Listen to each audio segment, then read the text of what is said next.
Gimana hukumnya memberi hutang kepada orang minjam tapi berkali-kali nggak pernah bayar? Apakah kita termasuk orang yang menzolimi dengan tidak mendidik orang tersebut menjadi mandiri? Karena sepertinya tak pernah mandiri dan tidak berniat untuk melunasi. Ayat yang paling panjang dalam Al-Quran, surat Al-Baqarah 282. Satu lembar. Bukan tentang puasa, bukan tentang sholat, bukan tentang baca Quran, bukan tentang zikir, tapi ayat yang paling panjang tentang bayar hutang. Sholatnya banyak, puasanya banyak, zikirnya banyak, baca Qurannya khatam, tapi kalau bayar utang tak dibayar, di akhirat kau akan cari dia. Oleh sebab itu ada orang mati syahid. Oh, mati syahid. Orang mati syahid enggak merasakan sakratul maut. Orang mati syahid enggak merasakan azab kubur. Orang mati syahid tidak merasakan hisab. Orang mati syahid langsung masuk surga. Ilat dain, kecuali hutang. Makanya kalau ada orang menagih hutang, itu dia bukan pelit. Dia sedang menyelamatkan saudaranya dari makan haram. Makanya datang ke rumah dia. Habis pengajian nih langsung datang.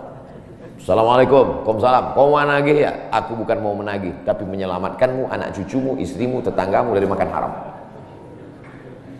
Ya ayyuhalladzina amanu, hai orang-orang yang beriman, hai orang yang percaya bahwa setelah mati dia akan hidup lagi menghadap Allah. Idza tadayantum bidainin, kalau kau menjalin transaksi hutang piutang, ila ajalim musamma, sampai ke batas waktu tertentu, faktubuh, tulis, saya pinjam kepada kamu 500.000, akan saya bayar pada bulan Mei. Tahunnya jelas. Banyak juga bulan Mei, maybe yes, maybe no. Bulan berapa? Bulan Mei tahun 2020. Oke. Sekarang bulan Maret, April, 1 Mei 2020 datang tagih. Kapan kau bayar? Mohon maaf aku nggak bisa, istriku baru meninggal, anakku pun sakit. Itu jangan kau cerita panjang lebar, tak tahan air mataku mau menetes. Kalau dia dalam kesulitan, fanaziratun ila maisarah, tunggu sampai dia lapang. Maisarah artinya lapang. Tunggu sampai dia lapang. Setelah dia lapang datang lagi bulan Juni. Kapan kau bayar? Aku belum bisa. Nampaknya lebih banyak ongkos minyak aku daripada uang yang kutagih. Yang paling bagus, wa anta saddaqu khairul lakum, kau sedekahkan itu lebih baik. Karena aku pun makin datang makin kumat darah tinggiku, kolesterolku pun makin naik. Jadi untuk yang 500.000 itu ku sedekahkan aja, ambil. Tapi yang menghafal ayat ini yang ngasih pinjaman, bukan yang minjam. Sekarang banyak salah hafal, yang minjam pula yang hafal. Begitu kita tagih, kapan kau bayar? Wa anta saddaqu khairul lakum, kau sedekahkan itu lebih baik. Itu ayat aku. Ayat kau 8282. Banyak sekarang orang salah hafal ayat. Jadi dalam Islam hutang piutang adalah ajaran tolong menolong tertulis dalam Quran. Namanya fikih muamalah. Ada fikih ibadah, sholat, zakat, puasa. Ada fikih jihad, jihad fisabilillah. Ada namanya fikih muamalat. Hutang piutang, gadai menggadai, pinjam meminjam, murabahah, mudharabah, bagi hasil. Maka hutang piutang ini cara tolong menolong. Jangan sampai dihilangkan. Tapi kalau tidak mendidik, maka Islam bukan agama yang memanjakan orang. Ada anak yang kurang ajar kepada orang tuanya. Bagaimana caranya berbakti kepada orang tua yang telah wafat? Apakah anak ini masih dapat ampunan Allah Subhanahu wa taala? Datanglah seorang bapak mengadu kepada Umar bin Khattab. Assalamualaikum Khalifah Amirul Mukminin Umar bin Khattab. Waalaikumsalam. Ini anak saya kurang ajar, tolong dihajar dulu. Kata Umar bin Khattab orangnya bijaksana. Dia tidak mau main pukul, dia tanya dulu, kenapa kau kurang ajar pada bapakmu? Hai Umar bin Khattab, kata anaknya, ya. Apakah seorang anak itu punya hak terhadap bapaknya? Ya. Apa hak anak? Mencarikan ibunya yang solihah, memberikan nama yang baik, memberikan makanan yang halal.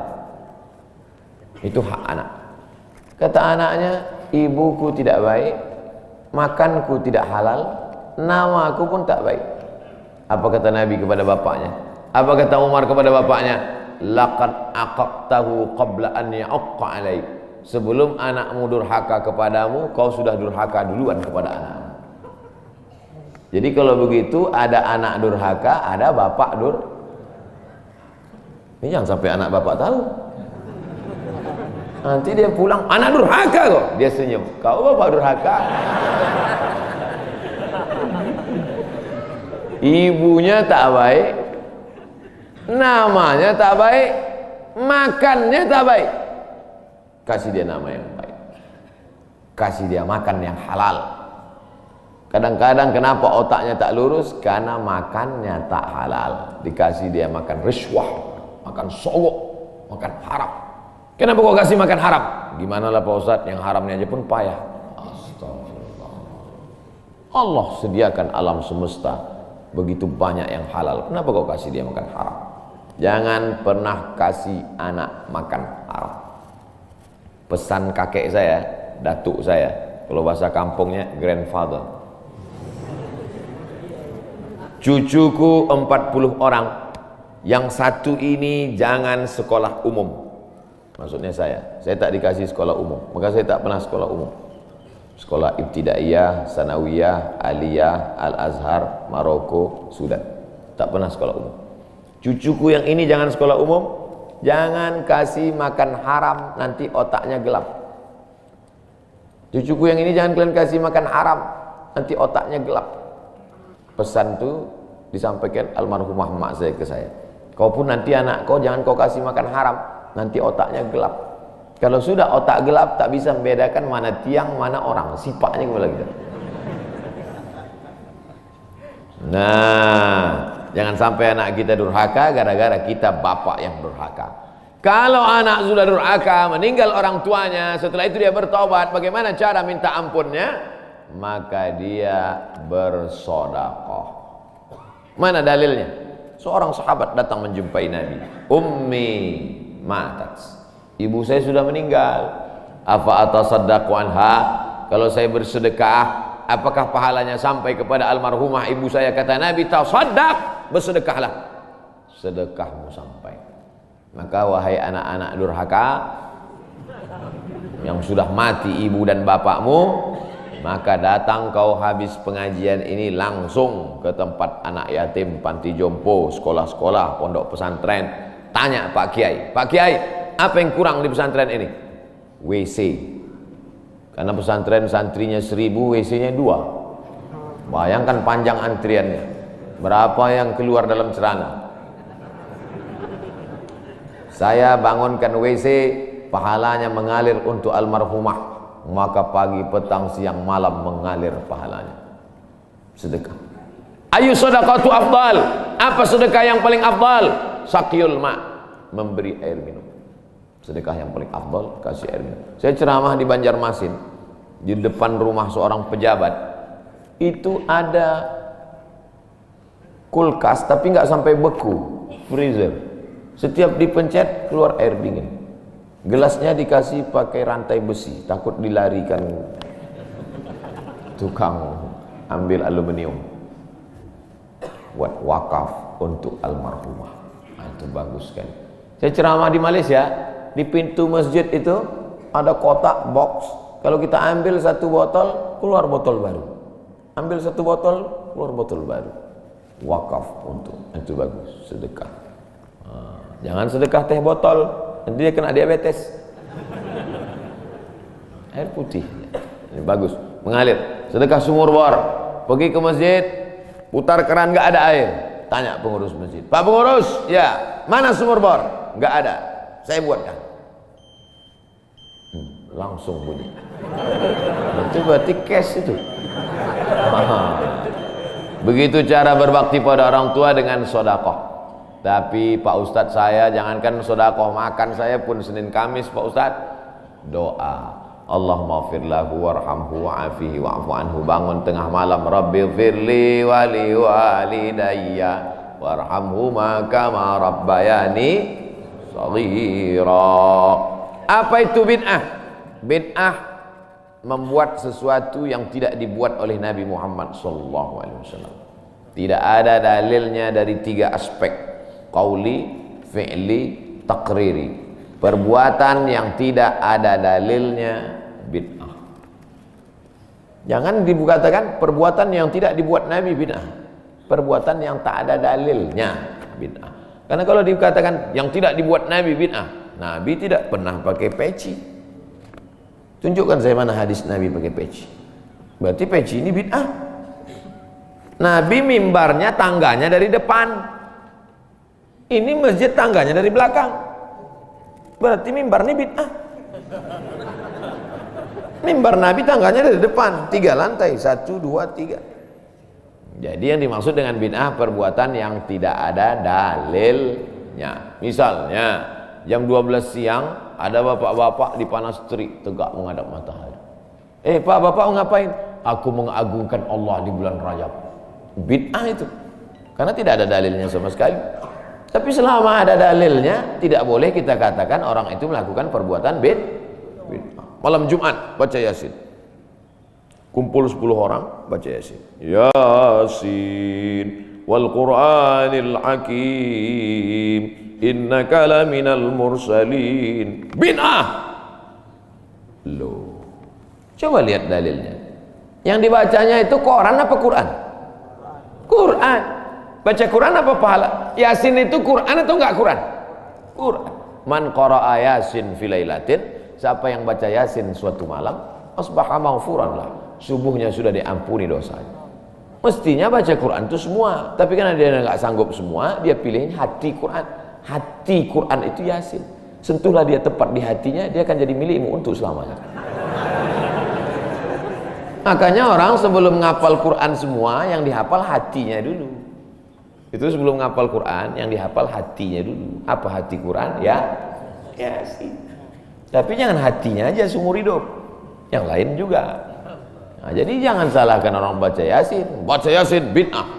Loh, Yasin kan Quran. Baca Yasin malam Jumat nggak masalah. Seumur hidup baca Yasin masalah. Karena banyak surat yang lain. Baca juga Al-Fatihah, Al-Baqarah, Al-Nisa, Ali Imran, An-Nisa, Al-Maidah, Al-An'am. Nah, jadi mudah. Perbuatan tidak ada dalilnya bid'ah. Selama ada dalilnya tidak bid'ah. Ustadz, kiat-kiat apa yang kami lakukan sebagai guru kepada anak didik kami sebelum dan sesudah mengajar agar ilmu mudah dimengerti? SDIT Al-Farabi. Aristoteles, Socrates, Thales, Demokritos itu adalah pemikir-pemikir dari Greek, Yunani kuno. Pada masa abad kedua datang seorang khalifah bernama Abu Ja'far Al-Mansur. Semua buku-buku dari Yunani diterjemahkan. Nama lembaganya Dar Al-Hikmah, Dar Rumah Hikmah Ilmu Pengetahuan. Dibuatlah Dar Al-Hikmah, Rumah Ilmu Pengetahuan.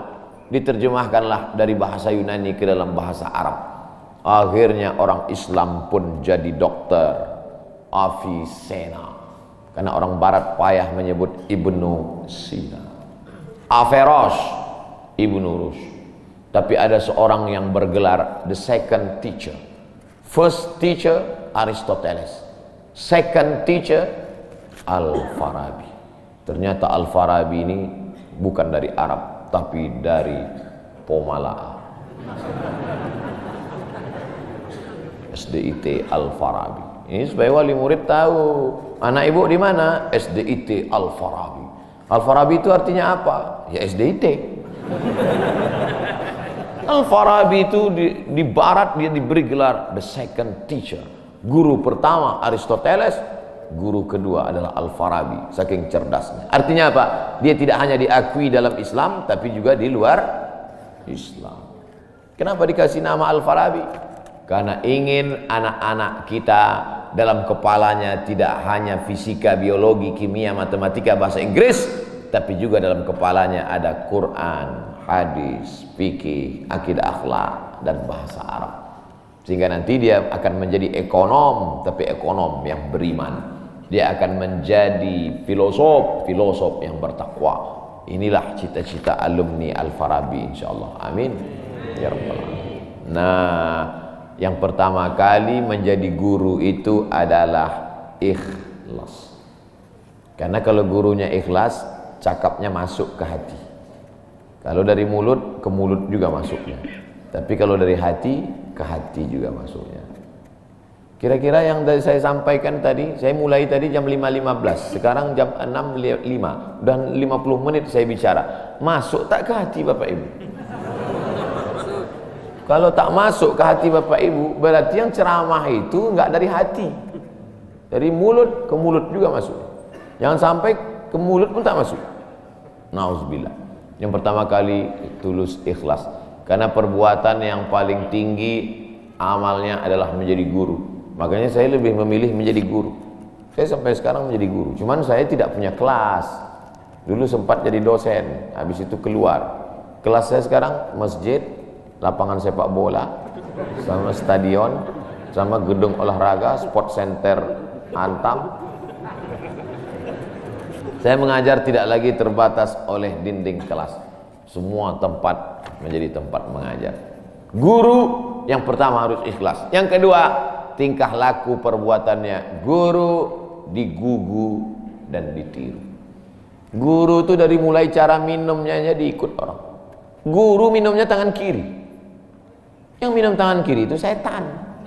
Berarti kalau ada guru minum pakai tangan kiri, berarti guru setan. Hati-hati jadi guru. Oleh sebab itu maka guru ini luar biasa.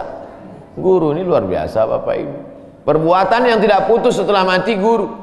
PNS setelah mati putus. Yang kan mati, pensiun aja putus.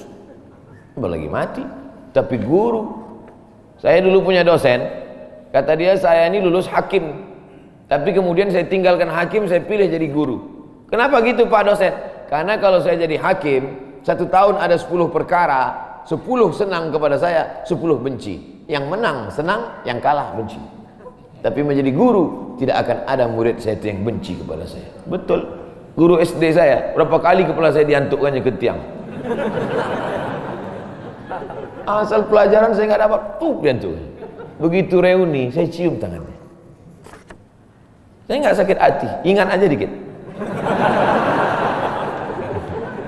Datang saya belikan hadiah, saya cium tangannya, meleleh air mata saya. Betul. Menjadi guru itu adalah nikmat. Maka saya pilih jadi guru. Guru nggak ada pensiunnya. Saya sampai mati saya tetap menjadi guru. Oleh sebab itu maka guru ini luar biasa. Guru pahlawan tanpa tanda jasa. Oleh sebab itu menjadi guru. Oh, tapi jangan gara-gara ini semua pegawai Antam keluar mau jadi guru. Memang ibu bukan guru, tapi ibu menjadi guru bagi anak-anak ibu. Bapak jadi guru bagi keluarga bapak. Itu kita sudah menjadi guru insya Allah. Mak saya perempuan yang biasa, dia bukan guru, dia bukan PNS, dia bukan kepala sekolah, tapi dia menjadi guru bagi kami, anak-anak. Kalau kami pulang bawa main-mainan, dia tanya, mainan ini dapat dari mana? Dari jalan mak, antar ke tempat kau jumpa tadi, karena tak tahu itu punya siapa. Nanti di akhirat ini akan kau pikul menghadap Allah SWT. Sampai hari ini kalau ketemu barang-barang di jalan tidak berani bawa pulang, ingat pesan almarhumah emak itu. Mungkin cakap ustaz tidak masuk ke telinganya, tapi kata-kata ibu luar biasa. Ibu-ibu, bapak-bapak, nanti kalau mau sakratul maut, pesan paling jitu sampaikan pas mau mati. Jangan makan haram. Luar biasa itu, mereka berkesan. Sampai anak cucu akan mereka sampaikan. Nenekmu dulu ketika mau mati pesan terakhirnya, jangan makan haram. Baru sebut la ilaha illallah. Pertama, ikhlas. Yang kedua, perhatikan tindak tandukmu, kau dikuku dan ditiru. Yang ketiga, insya Allah bangkitkan semangat, karena setelah kau mati akan mengalir pahalanya. Abdul Somad kalau mati meninggal dunia, setiap bulan Rajab, bapak-bapak, ibu-ibu, anak-anak bapak, cucu bapak, ibu yang hadir-hadir nih, anakku yang kecil, setiap bulan Rajab mereka beramal. Abdul Somad sudah mati dimakan cacing tanah di Pulau Sumatera di Riau, pahalanya tetap mengalir. Dari mana? Dari Pomala. Bismillahirrahmanirrahim. Assalamualaikum Ustaz. Waalaikumsalam. Apa tips cara meraih kesuksesan yang berkah di masa muda?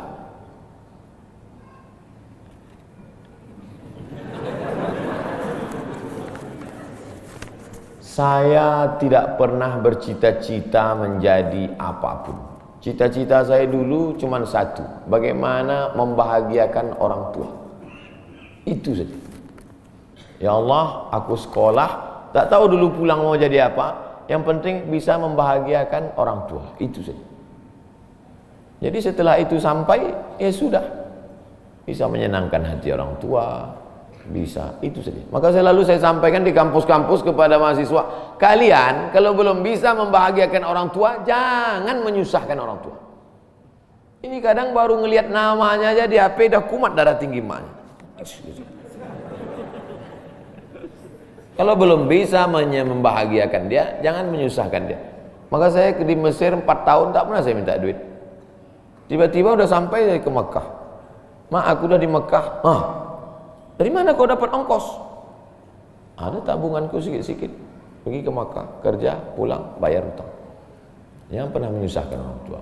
Oleh sebab itu cita-citanya yang pertama mencari ridha Allah. Ridha Allah fi ridhal walidain wa sukhutullah fi sukhutil walidain. Pulang saya ke kampung, saya mau beli tanah berapa meter, ternak lele, tanam cabai, daun ubi, malam mengajar ngaji. Cita-cita saya kecil aja. Tak ada cita-cita mau jadi ustadz viral disambut di airport, tak ada. Terus kata mak saya, masa kau S2 tinggal di kampung, pergilah ke kota. Akhirnya saya menghonor jadi dosen, siang jadi dosen, malam ceramah di masjid, direkam, diupload, khutbah diupload, like and share, akhirnya viral. Diusir beberapa kali, makin viral. Dibully, makin viral. Akhirnya yang membuli saya taubat sekarang. Ini orang makin dibully, makin viral. Udah kita diamin aja lah. Itu semua itu kerja kita atau kerja Allah? Kerja Allah.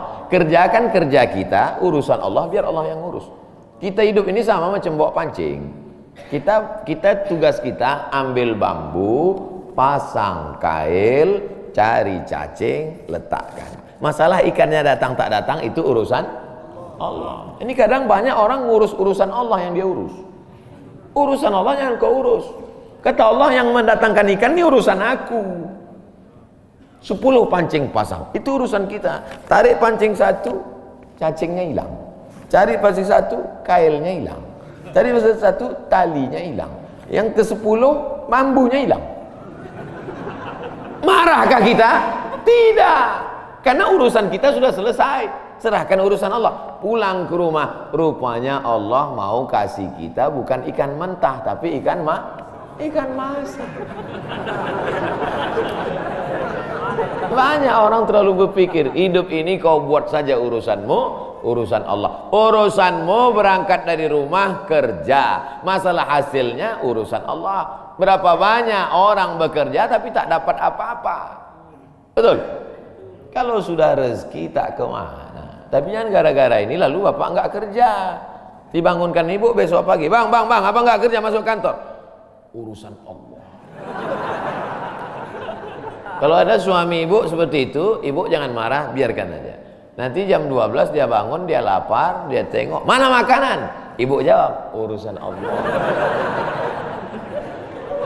Harus ada usaha dan ikhtiar. Pertama, niat cari ridha Allah. Kedua, senangkan orang tua. Ketiga, berusaha. Setelah itu, tawakal Allah. Hidup jangan susah. Hidup sudah susah, jangan bikin susah. Hidup sudah pahit, jangan minum kopi pahit.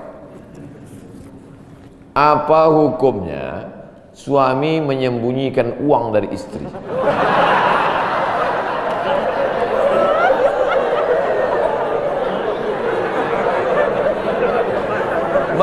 Bang, kata istrinya. Bang, ini duit apa bang? Duit sial. Oh duit sial, udah kusembunyikan kau dapat juga.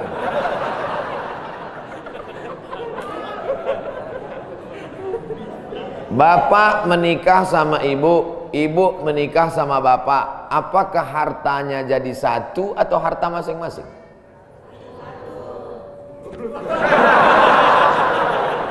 Mereka mau hartanya jadi satu dan bapak ketakutan. Itu yang saya baca. Sekarang kita baca ayatnya. Walakum nisfu ma taraka azwajukum illam yakul lahunna walad. Kalau istrimu meninggal kau dapat 50% hartanya kalau tidak ada anak. Fa in kana lahunna waladun, kalau dia punya anak, falakumur rubu'u, kamu dapat 25%. Sekarang saya tanya, hartanya nyatu atau pisah?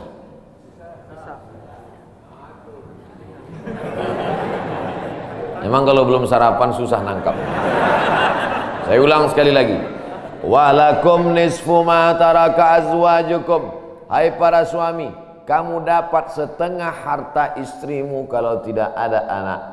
Fa in kana lahunna waladun, kalau ada anak kamu dapat 1/4. Artinya hartanya misah. Harta bapak beda, harta ibu beda.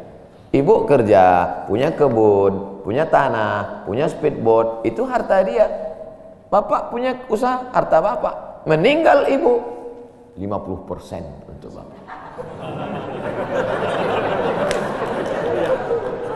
Apa beda harta ibu dengan harta bapak? Di dalam harta bapak ada hak ibu, dalam harta ibu tidak ada hak bapak. Takbir. Saya ulang sekali lagi. Ibu menikah dengan bapak, bapak menikah dengan ibu, ibu bawa harta, bapak bawa harta. Bedanya apa? Dalam harta bapak ada hak ibu, dalam harta ibu tidak ada hak bapak. Kenapa dalam harta bapak ada hak ibu? Karena bapak wajib memberi nafkah. Kewajiban bapak 5. Pertama, kasih makan. Kedua, kasih pakaian. Ketiga, kasih tempat tinggal. Keempat, kasih pendidikan. Kelima, kasih perhatian. Lebih dari yang ini, itu bukan milik mereka lagi. Jelas? Ini ada sekarang suami setelah menikah, pas dilihat surat apa semua, tak ada punya dia. Semua atas nama istrinya. Ini orang kalau meninggal, ini tidak kena azab kubur. Karena di dunia sudah terlalu azab dengan istrinya. Dari yang saya sampaikan ini jelas tentang pembagian batasan-batasan harta, jelas? Jelas. Jadi tidak serta-merta setelah menikah, jangan mau anak perempuan kita ditipu laki-laki. Istriku, mana surat mobilmu, mana surat tanahmu, tadi kita sudah akad nikah, semua hartamu, milikku, surgamu di bawah tapak kakiku. Tidak begitu. Makanya laki-laki harus ngerti, perempuan juga harus paham. Kalau tidak, sedang main bola aja ada aturannya, statuta. Kalau tidak akan hancur. Tapi insya Allah jelas itu. Pak Ustadz minta tolong doakan ibu saya, sudah lama sakit. Nanti kita doakan di akhir majelis. Bukan cuma ibu bapak, ibu-ibu semua kita doakan. Bagaimana niatnya doanya? Bagaimana niatnya doanya mandi taubat? Nawaitu, aku berniat ghuslat taubat, mandi taubat. Saya nggak bisa bahasa Arab Pak Ustaz, bahasa Indonesia, bahasa Makassar, bahasa Jawa, bahasa Batak, bahasa Mandailing, bahasa Aceh. Saya niat mandi taubat karena Allah Ta'ala. Bagaimana cara mandinya Pak Ustaz? Seperti mandi wajib, basah dari ujung rambut sampai ke ujung kaki. Di mana mandinya Pak Ustaz? Di laut bisa. Kolaka ini 30% saja daratan Pak Ustaz, yang 70 adalah lautan. Nah, mandi di laut. Apalagi kalau sampai ke tengah laut, bukan cuma dosanya hilang, orangnya hilang sekali.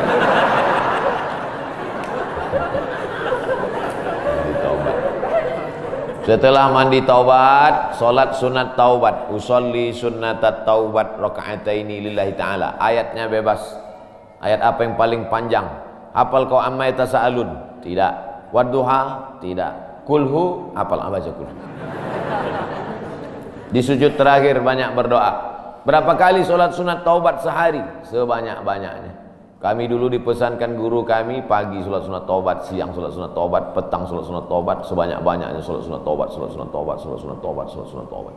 Usolli sunnatat taubat raka'ataini lillahi ta'ala. Ma min muslimin yudhnibu dzamban, ada orang yang silap khilaf salah berbuat dosa, summa yatatahhar, bersuci, berwudu, mandi taubat, summa yusolli raka'ataini, solat sunat 2 rakaat, summa yastaghfirullah, minta ampun kepada Allah, illa ghafarallahu lah, Allah mengampunkan dosa-dosanya. Bulan Rajab banyak-banyak taubat. Bulan Sya'ban tingkatkan ke taubat.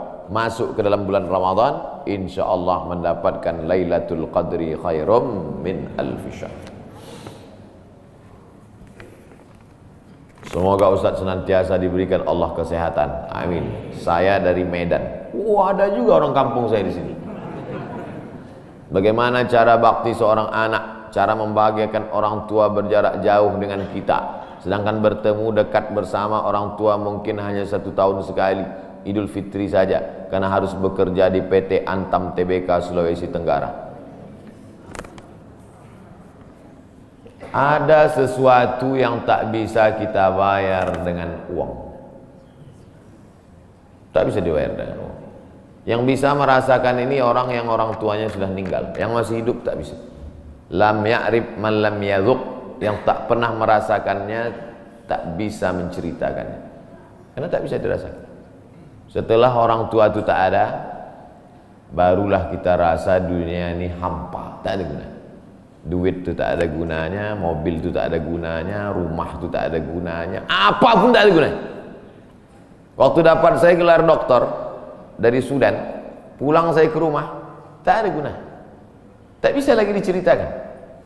Dulu apapun yang dapat diceritakan, mak, aku dapat sorban dari mak, aku dapat peci.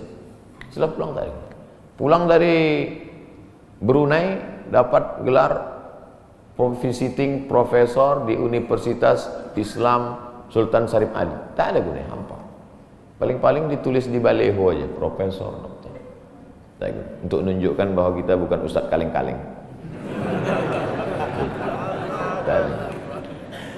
Nanti setelah dia tidak ada, barulah kau cari mana kain yang pernah dia pakai dulu, mana sajadah yang dulu dia pakai waktu sholat, di mana dia dulu sering duduk. Bekas tempat duduknya aja pun bisa menghilangkan rindu. Bekas tempat dia duduk dulu, tempat dia duduk makan kacang sambil minum teh. Duduk kau di situ bisa menghilangkan itu. Quran yang dia baca dulu lengkap dengan rehalnya. Bangun kau tengah malam, kau bentang sajadah, duduk kau di situ, kau buka Quran yang dia baca dulu, hilang rindu. Tapi setelah dia tak ada, makanya mumpung dia masih ada, ciumlah tangannya, peluklah badannya, ciumlah keningnya. Kalau kau ada duit, kirimlah. Tak bisa, karena cari makan jauh Pak Ustaz. Mesti terbang dari Sumatera sampai kemari. Apa boleh buat? Memang begitu kondisi ekonomi kita sekarang. Allah tidak marah. Tapi kalau kau mampu, kirimlah. Siapa orang yang kira-kira bisa digaji, dibayar untuk memasakkan dia di rumah? Berkirimlah. Karena sampai masanya nanti duit yang banyak itu tidak ada gunanya. Sebanyak apapun kau simpan tak ada rasanya lagi. Hampa, tak ada gunanya. Maka mumpung dia masih ada. Idul Fitri paksa-paksakanlah pulang. Mahal tiket pesawat, tabunglah. Teleponlah. Masih ada dia menyambut teleponmu, berikan HP yang kira-kira lama dia pakai, tinggalkan, mak, ini chargernya, ini handphonenya, ini baterainya, persiapan kalau rusak, pasangkan di sini. Nanti kalau aku telepon, sampai masanya nanti handphonenya berbunyi tapi tak ada yang angkat. Selagi dia masih ada, senangkanlah hatinya. Kirimkanlah kain. Kain itu tidak akan dia pakai, tapi insya Allah menyenangkan hati dia. Ketika hatinya lapang, lapang rezeki. Ketika hatinya senang, senang hidup. Tapi kalau sudah hatinya sempit, meleleh air matanya rindu karena tak pernah kau telepon, disitulah awal azab Allah datang. Kau akan berenang dalam kesengsaraan. Mudah-mudahan Allah mengampuni dosa kita semua, dosa ibu bapak. Ustadz, saya ingin tanya, apa hukumnya jika seorang sudah bercerai masih berdua-duaan dalam kamar?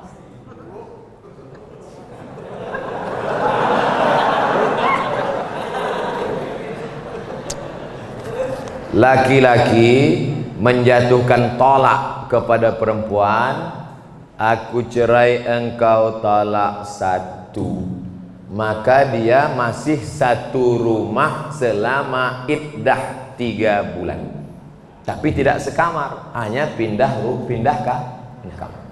Ku talak engkau talak satu, kau pergi kamar sana, aku kamar sini. Pas malam tuh hujan, tinggal ketuk aja, I back to you my dear. Tapi ingat, sudah terhitung talak satu. Yang tak boleh balik itu talak 3. Talak 3 bisa jatuh dalam satu majelis dengan cara 2. Pertama, ku talak engkau, ku talak engkau, ku talak engkau, jatuh 3. Macam iklan. Atau saking marahnya, ku talak kau 100, jatuh 3. Makanya laki-laki sebelum kalian nikah, kursus dulu fikih. Jangan cukup nasihat Pak Kua 30 menit sambil tanda tangan ngasih pas foto.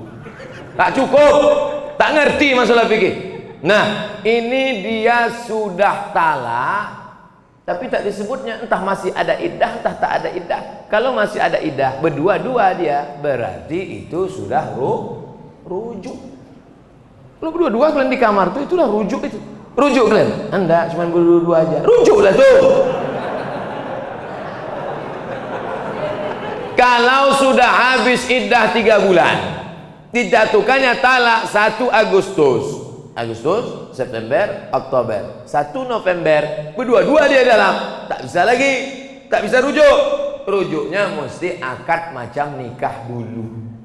Rukunnya 5, mempelai laki-laki, wali, saksi 2 orang, ada mahar, ada ijab dan qabul. Kata si wali, ku nikahkan engkau dengan anakku dengan mahar sebentuk cincin emas tunai. Sah. Itu namanya pengantin baru stok lama. Apa hukumnya kami menengok mereka berdua? Kenapa kalian tengok?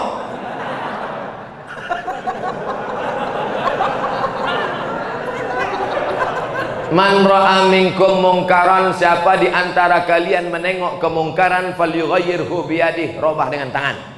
Kenapa kalian? Ini kalian udah rujuk apa tidak nih? Pakai tangan. Macam-macam ketempeleng mati kau nih. Fa illam yastati, kalau tak sanggup dengan tangan, fa bilisani, dengan lidah. Kalian kenapa berdua-dua nih? Ada iddah atau rujuk atau cemana kalian nih? Kami udah rujuk, Pak. Kenapa tak ngasih tahu? Segan kami, Pak. Tak sanggup dengan lidah, fabi qalbi. Rupanya dia preman, bertatu, anting-antingnya aja sebesar lubang hidung. Tak berani dengan tangan, tak berani dengan lidah. Diam aja lah, macam orang pau.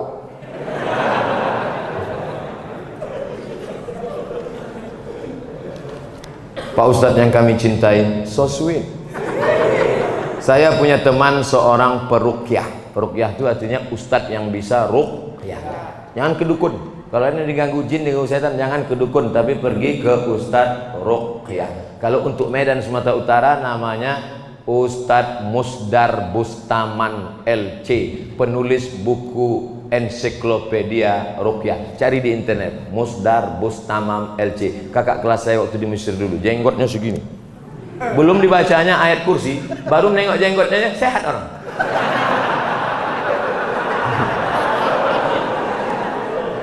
Tak percaya, coba jumpain. Tapi saya menengok dia jarang sholat, berarti dukun. Apalagi sholat berjamaah. Apakah setiap bacaan yang dibacanya mendapat keberkahan Pak Ustadz? Maka casingnya ruqyah, tapi isinya berkawan dengan jin. Idza ra'aitar rajul, ini kata ulama tasawuf. Idza ra'aitar rajul, kalau kau tengok ada orang yatiru fil hawa, bisa terbang di atas awan, yamsi 'alal ma', berjalan di atas air, terbang di atas awan, berjalan di atas air, jangan kau sangka dia wali Allah, tapi tengok bagaimana dia melaksanakan perintah Allah. Tak solat, wali setan. Solat sikit, wali murid.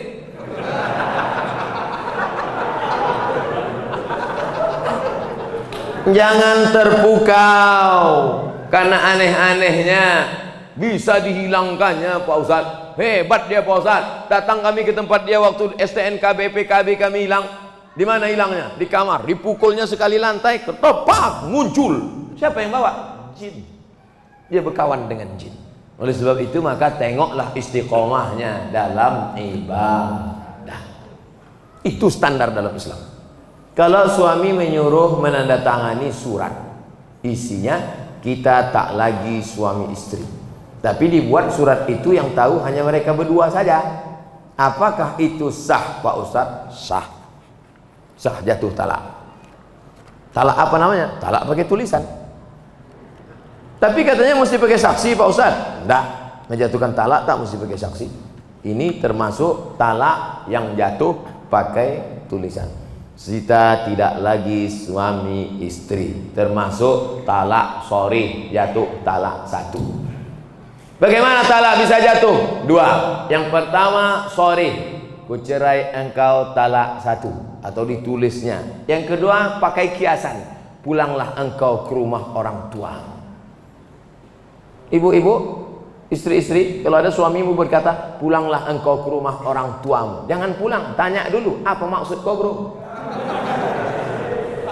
Karena tolak kinayah yang kiasan itu mesti dilihat niatnya.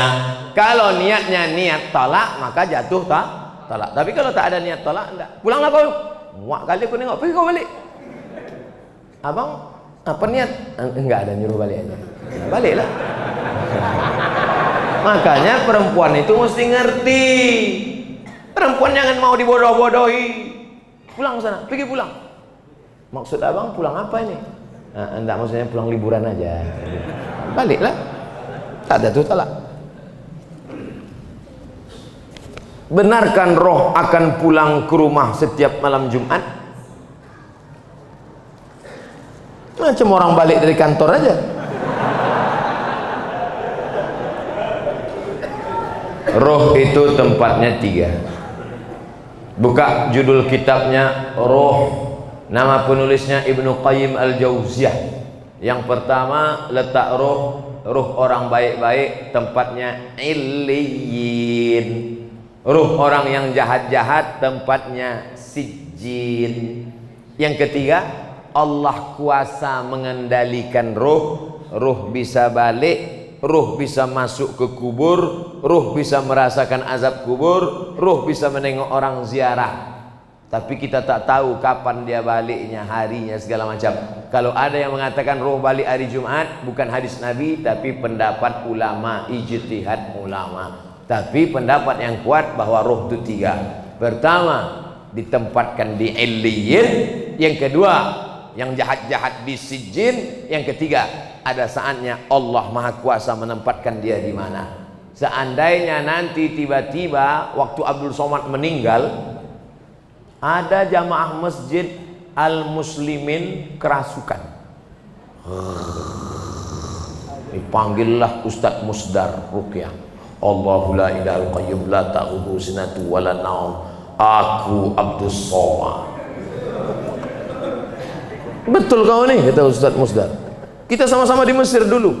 Betul, jangan tanya lagi.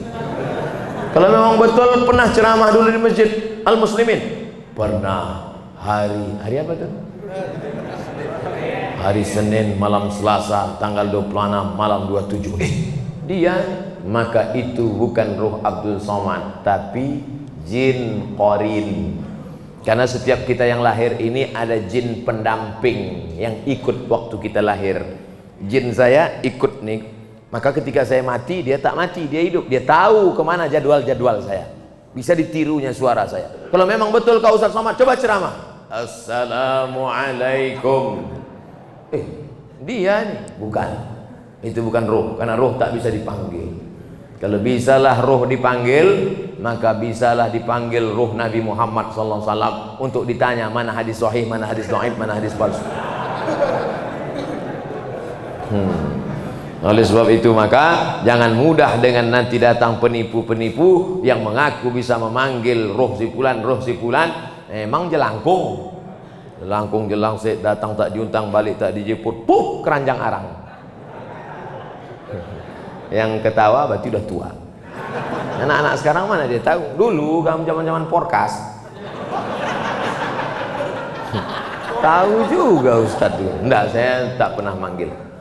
Ustadz, sebenarnya berapa kali Nabi Muhammad haji dan umrah? Pindah dari kota Makkah ke kota Madinah Al-Munawwarah. Tahun 1 tak ada, tahun 2 tak ada, tahun 3 tak ada, tahun 4 tak ada, tahun 5 tak ada, tahun 6 mimpi sahabat. Pas paginya, ya Rasulullah, ya malam tadi aku mimpi. Apa mimpimu? Malam tadi aku mimpi kita melihat Nabi bercerita, sahabat pun meyakini. Malam tadi aku mimpi melihat kita tawaf, sa'i dan tahallul. Berarti itu wahyu dari Allah Subhanahu wa taala. Maka kalau begitu mari kita ke Makkah. Mereka pun ramai-ramai menuju Makkah untuk melaksanakan umrah. Tapi sampai di Hudaybiyah. Hudaybiyah ini 22 km sebelum masuk Makkah, dihadang oleh kafir Quraisy, tak jadi masuk. Maka disebut umrah itu umrah tak terlaksana, diqadha tahun ke-7. Maka Nabi umrah 4 kali. Tahun ke-6, tahun ke-7, tahun ke-8 pembebasan kota Makkah, tahun ke-10 saat melaksanakan haji wada. Umrah 4 kali, haji 1 kali. Nah, jadi Bapak Ibu yang mau melaksanakan umrah tahun 2020, kita berangkat bulan Januari, umrah akbar bersama Ustaz Somad, bersama Travel Grand Safa Nauli. Kok ke situ pula perginya Pak Ustaz? Entah, itu yang ditanyanya tadi. Saya umrah setahun sekali aja, tak pernah pergi tiap-tiap bulan, sekali, bulan Januari saja. Kenapa Ustaz pilih bulan Januari? Dingin, saya tak tahan panas. Panas menggelutar jantung. Haji Pak Ustaz, haji Nabi sekali aja. Bapak Ibu yang sudah haji jangan pergi haji lagi. Berapa biaya pergi haji? ONH plus 100 juta. Bagus, buatkan kelas untuk anak yatim. Assalamualaikum. Waalaikumsalam. Ini kenapa anak yatim banyak betul di panti ini? Tak ada kelas Pak Haji. Berapa biaya buat kelas 1? 100 juta. Buatkan. Duitnya Pak Haji, nanti kita cari. Kasihlah duit itu. Satu kelas 100 juta. Itulah yang akan menolong di hadapan Allah SWT. Bolak balik pergi ke Makkah, haji tiap-tiap tahun. Ini tolong anak fakir miskin, celananya koyak, tak bisa membayar uang sekolah. Maka haji sekali saja, sisanya gunakan untuk menolong orang-orang susah. Setuju? Setuju. Tak setuju pun tak apa-apa. Tapi tengok aja lah. Ustaz, kenapa bulan Islam itu diawali dengan bulan Muharram? Padahal Nabi kan hijrahnya di bulan Safar. Wah, menjebak ini ah. Nabi hijrah dulu kan bulan Safar Pak Ustaz. Ya. Kenapa tiba-tiba kalendernya dimulai bulan Muharram? Berkualitas pertanyaan jamaah Masjid Al-Muslimin. Hebat. Allahu Akbar. Bermusyawarahlah sahabat Nabi. Abu Bakar sudah meninggal dunia, khalifahnya waktu itu Umar, Utsman, Ali, musyawarah. Kapan kita tetapkan bulan satunya? Jamaah pulang dari haji Zulhijjah. Pulang dari haji Zulhijjah, memulai hidup baru setelah Zulhijjah bulan Muharram. Setelah pulang Zulhijjah, cukur rambut, tumbuh rambut baru, semangat baru, start bulan baru Muharram. Maka itulah berdasarkan ijma. Tak ada dalam Quran, tak ada ayat Quran ya ayyuhalladzina amanu mulai bulan Muharram, tak ada. Hadis Nabi pun tak ada. Karena penetapan bulan Muharram ini berdasarkan ijma' sahabat Nabi sallallahu alaihi wasallam radhiyallahu anhum ajma'in. Karena selesai pulang haji itu 3 bulan, berangkat bulan Syawal, di Makkah bulan Zulqa'dah masuk Zulhijjah, habis wukuf di padang Arafah, mabit di Muzdalifah, Mina 3 hari, habis itu pulang ke kampung halaman, start bulan pertama Muharram. Maka ditetapkanlah penetapan awal kalender Islam 1 Muharram pada masa pemerintahan Umar bin Khattab. Wallahu a'lam bishawab. Apakah berdosa bila saya meminta rujuk lagi pada suami sementara suami sudah menikah lagi? Padahal saya dipoligami pun ikhlas. Saya ulang dari bala. Apakah berdosa bila saya meminta rujuk lagi? Rupanya bapak ini diceraikannya istrinya. Setelah cerai, nikah dia dengan perempuan. Setelah itu datang bini pertama minta rujuk balik. Dan dia mau dipoligami. Dulu di status dia bini pertama, sekarang dia jadi bini kedua. Saya dipoligami pun ikhlas. Tak ada masalah kalau gitu. Di mana letak masalahnya? Istri dia tak mau. Oh, macam sinetron kurasa.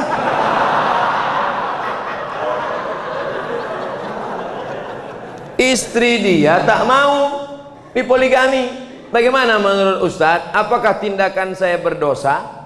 Tindakan ibu tidak berdosa, karena ibu bukan pelakor pengganggu laki orang. Tergantung bapak nih, gentleman tak dia? Kalau dia bersikap, kata dia, kau balik, yang ini tetap. Tapi kalau dia takut, termasuk anggota istri, ikatan suami takut istri, maka tak jadilah. Nah, ini tergantung kepada si bapak ini. Ibu tak berdosa selama ibu tak melakukan perbuatan haram, tidak melakukan perbuatan maksiat. Yang pula di WA dia tiap hari, bang, jadi kita balik. Jangan ganggu-ganggu dia, jangan goda-goda dia. Tapi bahwa dia mau balik, berani dia, maka tapi tidak semudah itu. Karena di Indonesia tidak boleh laki-laki menikah tanpa ada surat izin dari istri pertama. Ibu dianggap bukan istri pertama karena sudah lepas, maka istrinya yang sekarang ini yang pertama. Maka kalau kalian mau menikah, mesti ada surat izin dari ini, tanda tangan matre 6.000. Makanya ibu-ibu sebelum tidur malam pastikan keliling tempat tidur itu tak ada matre 6.000. Karena mana tahu kita pas sedang tidur kan diambilnya tangan. Selesai, pas tengok jadi. Hati-hati aja. Bukan saya nakut-nakuti. Dalam keluarga ada anak laki-laki yang tak meyakini tahlilan 40 hari, 100 hari dan sebagainya pada orang tua yang sudah mati meninggal dunia. Karena acara tersebut pada ajaran Hindu, kata anak tersebut. Pada saat ada acara itu, anak laki-laki itu selalu pergi. Mau hujan, pergi dia cari kegiatan lain, ditinggalkannya maknya di rumah sehingga membuat maknya menangis sedih. Pertanyaan, bagaimana hukum anak tersebut membuat orang tuanya menangis dan bersedih? Bagaimana cara saudara dan keluarga menyikapi masalah ini, Pak Ustadz? Masalah bersedekah untuk orang meninggal dunia, kapanpun sedekah itu sampai. Mana dalilnya? Saat sayang betul dengan emaknya, ditanyanya Nabi, ya Rasulullah, ya ummi matat, emakku mati, apa atasaddaqu anha, kalau aku bersedekah sampai tak pahalanya untuk almarhumah emakku? Kata Nabi, sedekahlah engkau, pahalanya sampai. Itulah dalil bahwa sedekah sampai untuk orang mati. Ninggal Pak Ustaz? Iya, ninggal mati sama itu. Ayu sadaqatu afdal, apa sedekah yang paling afdal? Kata Nabi, sedekah yang paling afdal saqyul ma, memberi air minum. Kalau air minum sampai, apalagi asam pedas baung. Kalau air minum sampai, apalagi bubur kacang hijau. Maka sedekah itu mau berapa hari pun sampai. Yang paling bagus sedekah itu tak usah tengok harinya, full terus sedekah tiap-tiap hari. Kalau perlu tiap malam, tiap pagi undang anak yatim, kasih makan. Assalamualaikum Pak Panti Asuhan. Ya, saya sedih betul mak saya meninggal, saya mau bersedekah sini. Berapa hari? Selama setahun saya sedekah sini. Semuanya Pak? Enggak, 2 orang aja. Berapa anak yatim di sini? Ada anak yatim Pak. 1 bulannya berapa biaya dia? 1 bulannya 1 juta Pak. Ini saya kasih 12 juta untuk setahun. Bagus, the best, mantap. Uang sekolahnya sekalian. Adapun ditetapkannya 40, 100, maka tidak ada larangan. Boleh dia laksanakan. Mau 99, mau 100, mau 200. Kenapa? Karena di dalamnya ada unsur bersedekah membagi. Tapi kalau dia buat keyakinan, siapa yang lewat dari 100 maka tak ada pahalanya. Siapa yang ngasih pas hari 100 maka dijauhkan dari azab neraka 100 km. Nah, itu tak ada dalilnya. Tapi kalau dia tak ada berdalil, hanya membuat berbagi begitu saja. Oleh sebab itu maka ini masalahnya umum. Kalau mau bersedekah, bersedekah, berbagi, baca tahlil, baca zikir, baca yasin. Isi tahlil itu apa? 5. Isi tahlil itu 5. Yang pertama doa. Allahumma firlahu warhamhu wa'afihi wa'fu anhu. Doa sampai. Mana dalil bahwa doa itu sampai?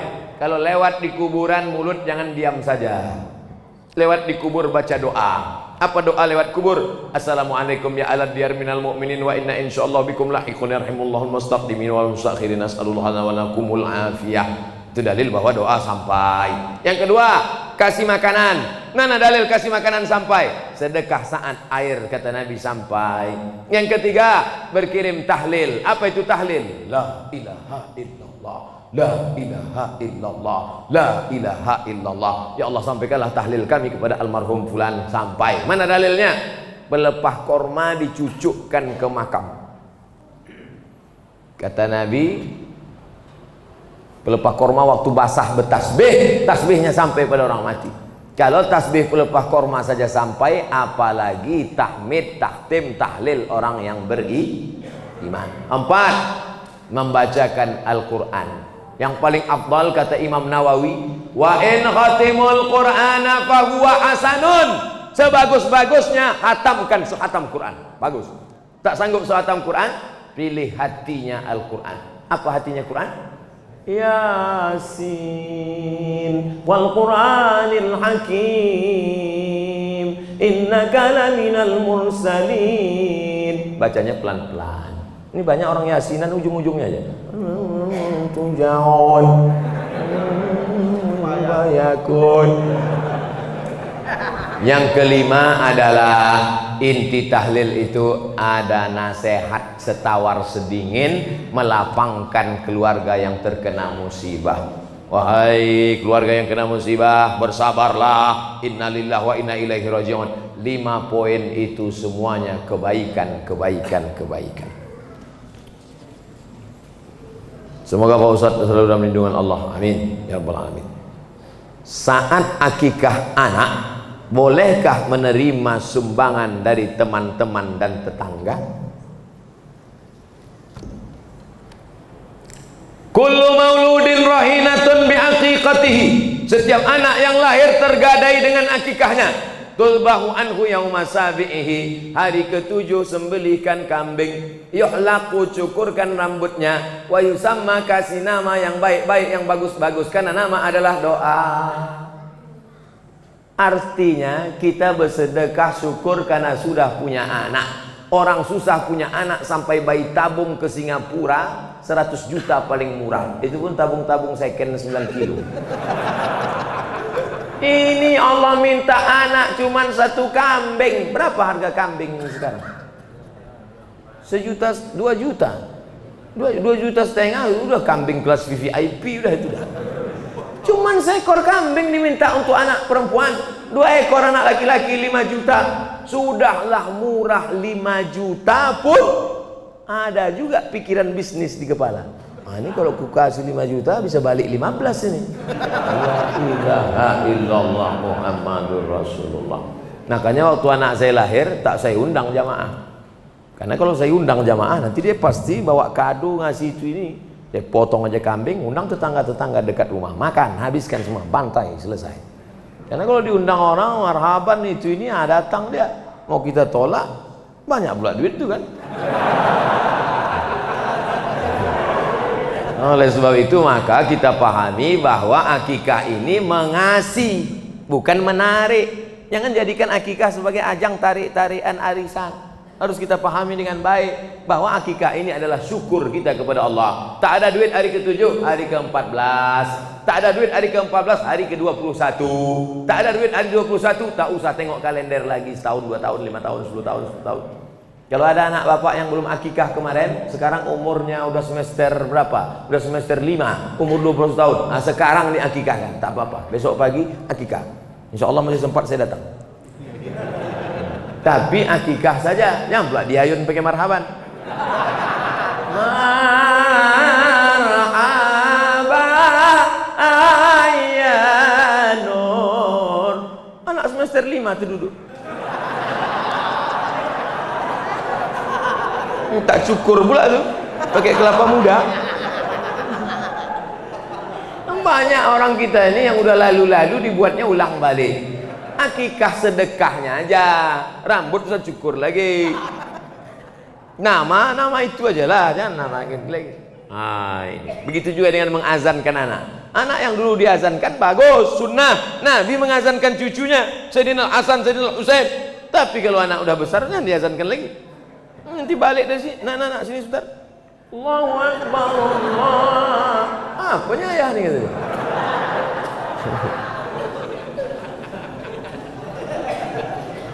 Saya ingin tanya Pak Ustaz, dana infak di masjid boleh tak kita pakai untuk menyantuni anak yatim? Dana infak masjid diserahkan untuk santunan anak yatim. Dibuat di situ infak masjid. Orang yang memberi infak ke masjid itu niatnya adalah untuk operasional masjid. Semua yang terkait dengan masjid dialihkan kepada bukan lokasi alokasinya, maka itu temuan BPK. Tapi sedekah umum dibuat di situ, kotak sedekah. Tak ada dibuatnya sedekah masjid, umum saja. Dialihkan ke fakir miskin bisa, karena posisi masjid di situ adalah sebagai mediator, sebagai pengumpul dia. Yang tak boleh itu duit anak yatim untuk masjid. Nah, itu tak boleh. Alladzina ya'kuluna amwalal yatama, orang yang memakan harta anak yatim, innama ya'kuluna fi butunihim nara, mereka makan api neraka. Tak boleh. Adapun duit sedekah umum dibagikan ke anak yatim boleh. Duit anak yatim dibagikan ke masjid tak boleh. Dipahami dengan baik.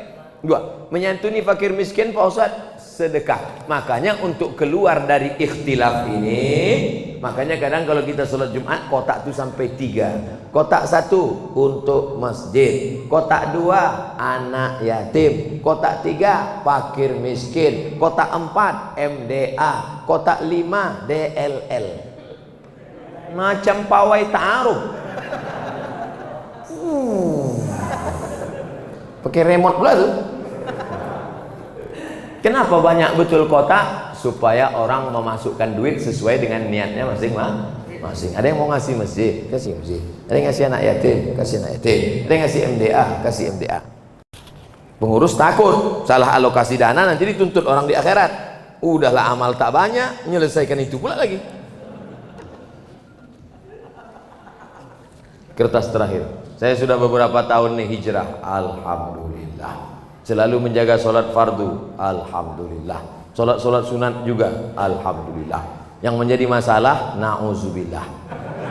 Ketika saya tak pernah khusyuk setelah takbir, selalu terlintas di pikiran saya kesana kemari. Dalam hati saya, apakah akibat dosa-dosa saya yang telah lalu? Cara khusyuk kata Syekh Ali Tontowi 5. Yang pertama, jangan macam main bola langsung turun sepak bola, kram. Jadi gimana? Lari-lari dulu, pemanasan. Sama macam naik motor, tak mungkin langsung panaskan dulu mesinnya. Tak juga panas, hidupkan mancis. Artinya apa? Pemanasan dulu. Apa pemanasan sebelum sholat? Jangan ujuk-ujuk habis nengok HP langsung Allahu Akbar. Macam-macam lah datang WA, datang Twitter, BBM, WhatsApp, Instagram. Pemanasan dulu. Pemanasannya apa? Ketika berwudu hati khusyuk. Khusyuk dimulai ketika berwudu. Saat dihidupkan keran atau diambil air dari gayung, membasuh tangan, keluar dosa-dosa dari celah tangan. Ambil air, masukkan ke mulut, ke hidung, keluar dosa dari mulut dan hidung. Diambil air, berkumur-kumur, istinsyaq, istinthar, keluar dosa dari mulut.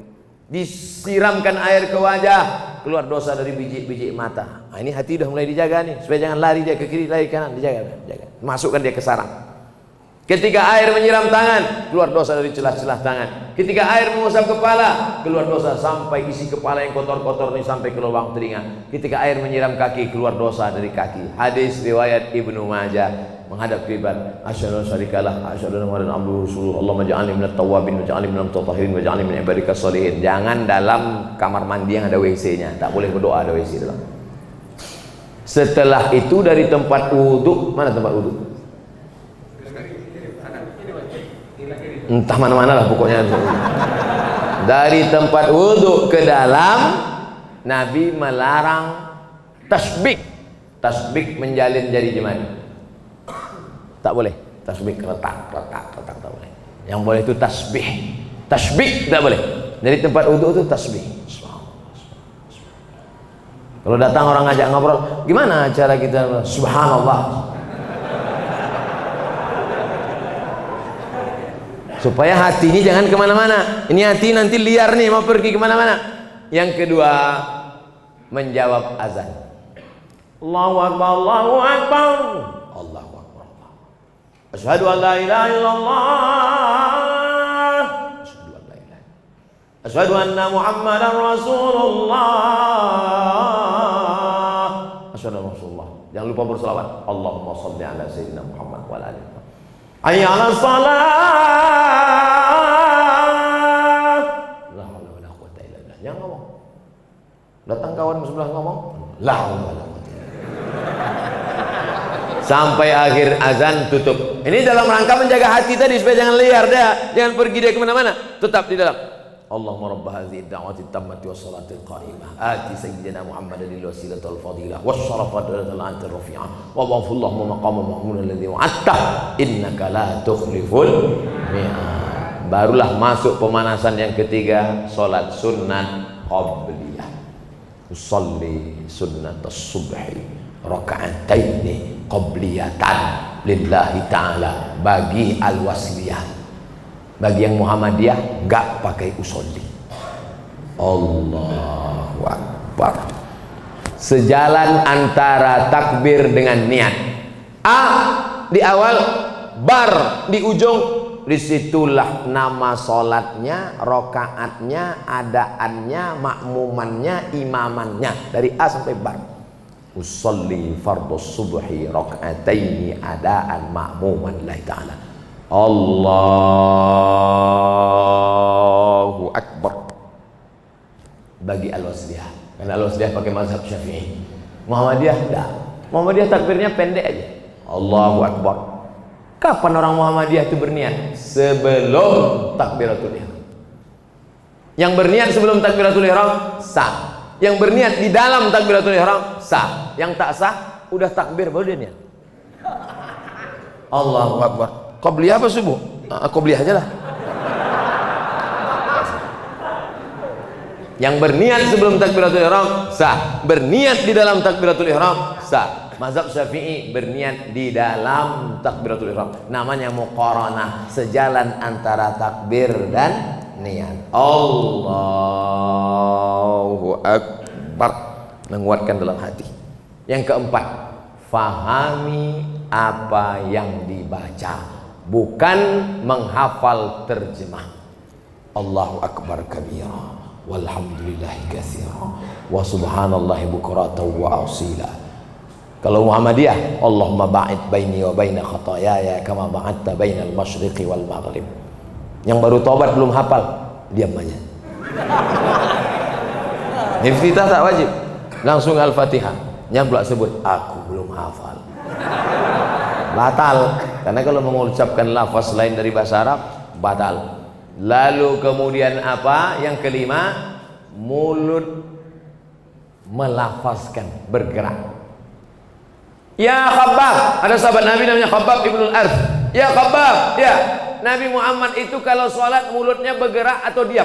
Nabi kalau sholat mulutnya bergerak. Dari mana kau tahu? Bittirabi lihyatih, ku tengok jenggotnya bergoyang. Alhamdulillah Ar-Rahmanir-Rahim Maliki yaumiddin Iyyaka na'budu. Ini ada orang sekarang sholat diam aja mulutnya.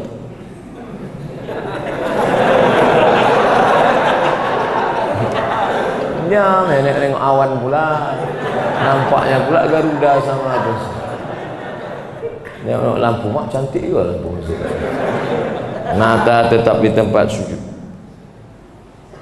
Salat ini sama macam orang naik motor. Kadang-kadang agak-agak lari dia ke pinggir, naikkan ke tengah balik. Kadang-kadang agak naik-naik ke trotoar sedikit, luruskan balik. Begitu juga yang salatnya. Bismillahirrahmanirrahim. Mulut baca, connect ke hati. Alhamdulillah rabbil alamin. Ar-Rahmanir-Rahim. Maliki yaumiddin. Iyyaka na'budu wa iyyaka nasta'in. Ihdinas shiratal mustaqim. Shiratal ladzina an'amta 'alaihim ghairil maghdubi 'alaihim waladdallin. Amin. Bismillahirrahmanirrahim. Cari ayat apa yang sesuai. Qul huwallahu ahad. Allahus samad. Lam yalid wa lam yulad. Allahu akbar. Subhan rabbil azim wa bihamdihi. Subhan rabbil azim. Sami Allahu liman hamidah. Rabbana wa lakal hamd. Mil'us samawati wal ardi mil'u ma syi'ta min syai'in ba'd. Allahu akbar. Juru antara sujud. Rabbi firli warhamni wajburni warfa'ni warzuqni wahdini wa'afini wa'af'ani. Satu tasyahud. At-tahiyyatul mubarakatus salawatut thayyibatu lillah.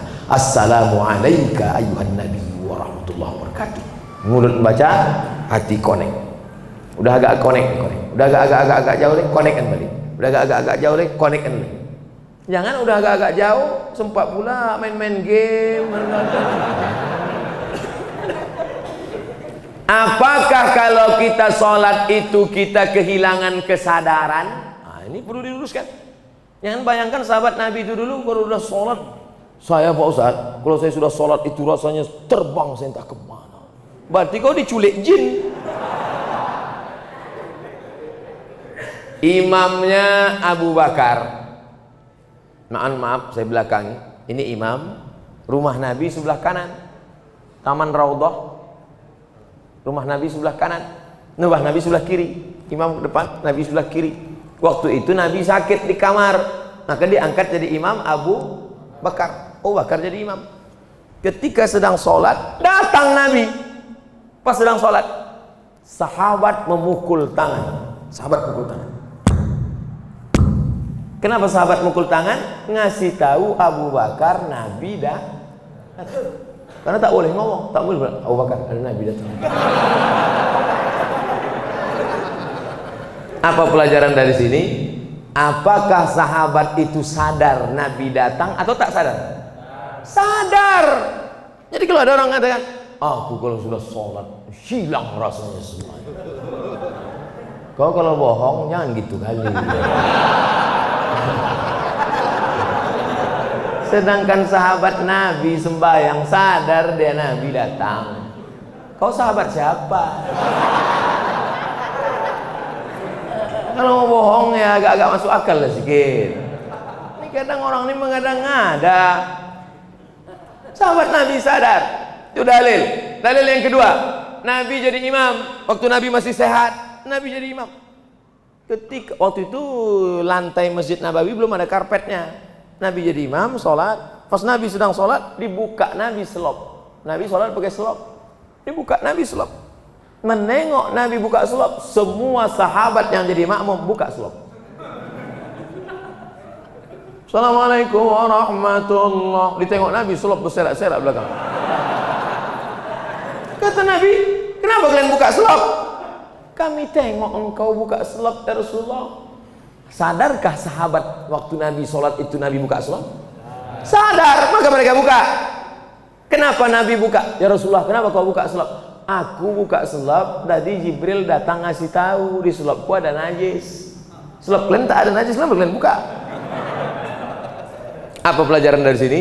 Bahwa sahabat Nabi itu tak pakai tanya-tanya, sami'na wa ta'na. Tapi ada pelajaran lain, fikih hadis, memahami hadis ini, bahwa sahabat memahami, sadar dengan penuh kesadaran bahwa Nabi buka selop di depan. Riwayat ketiga, sujud. Allahu Akbar. Lama sujud, tak macam biasa. Lama sujud. Setelah itu bangkit Nabi. Allahu Akbar. Rupanya cucunya naik ke tengkuk. Sadarkah Nabi naik cucunya ke tengkuk? Sadar. Kalau tak sadar bangkit, itu jatuhlah cucu. Nah, jadi kalau ada orang mengatakan tak sadar, kita tetap dengan kesadaran, tapi kita jaga yang 5 tadi. Cawannya kita siapkan, tapi air, cawan itu kaedahnya, khusyuk itu airnya. Airnya, khusyuknya adalah pemberian Allah Subhanahu wa ta'ala. Makanya kita selalu minta berdoa, Allahumma ja'alna minal khashi'in, jadikan kami orang-orang yang khusyuk. Mudah-mudahan kita... Ustaz, saya mau tanya. Setelah saya dengar ceramah Ustaz, saya mau tanya. 2 kali diulangnya. Pak Ustaz, saya mau tanya. Setelah saya dengar ceramah Ustaz, saya mau tanya.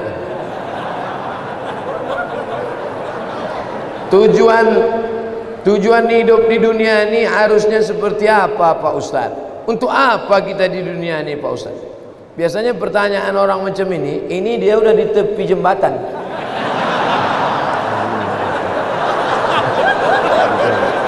Untuk apa hidup ini? Udah streaming. Untuk apa hidup ini?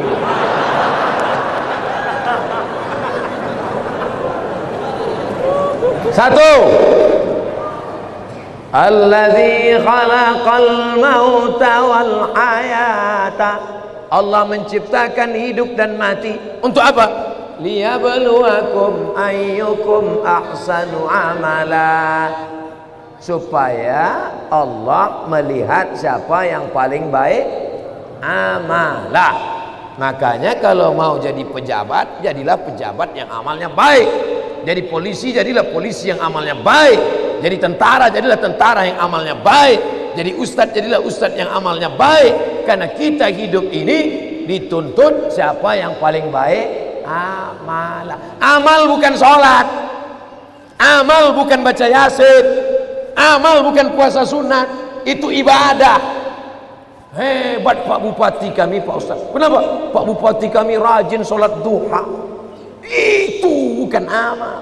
Itu siapapun bisa. Sholat duha tak perlu jadi bupati. Betul?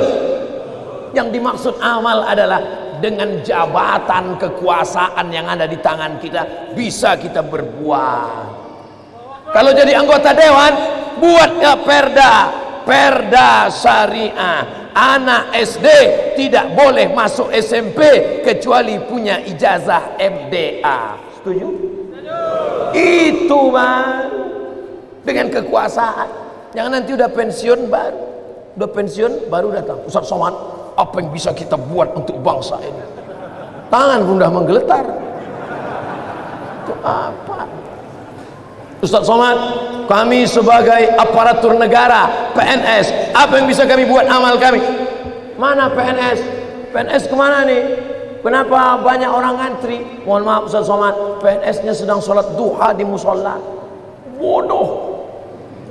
Amal PNS bukan sholat duha. Sholat duha sebelum berangkat tadi. Amalnya sebagai PNS adalah bagaimana melayani masyarakat, dipermudah urusan orang. Urusan KTP Anda masukkan pagi, selesai sore, dikirim melalui pos. Bisa apa tak bisa? Bisa. Mudahkan urusan orang di dunia, dimudahkan pula urusan di akhirat nanti. Amin.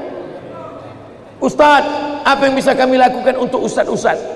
Kumpulkan ustadz-ustadz, kumpulkan imam-imam, kumpulkan khotib-khotib, kumpulkan guru-guru mengaji, beri mereka pelatihan, permudah urusan SIM kendaraan bermotor mereka. Setuju? Wah, banyak yang setuju. Kenapa Ustaz tiba-tiba ingat itu? Ingat dulu saya susah ngurus SIM dulu waktu sebelum terkenal. Masya Allah, tabarakallah. Artinya apa?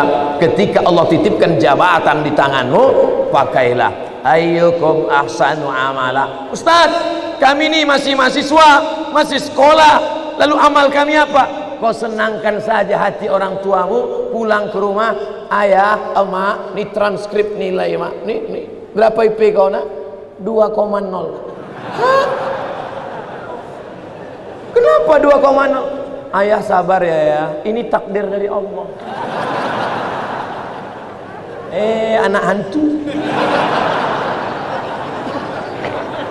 Dikasih duit bukannya menyelesaikan masalah, menambah masalah. Yang masih kuliah, yang masih sekolah, kalau belum bisa kalian senangkan emak ayah kalian, jangan kalian susahkan mereka.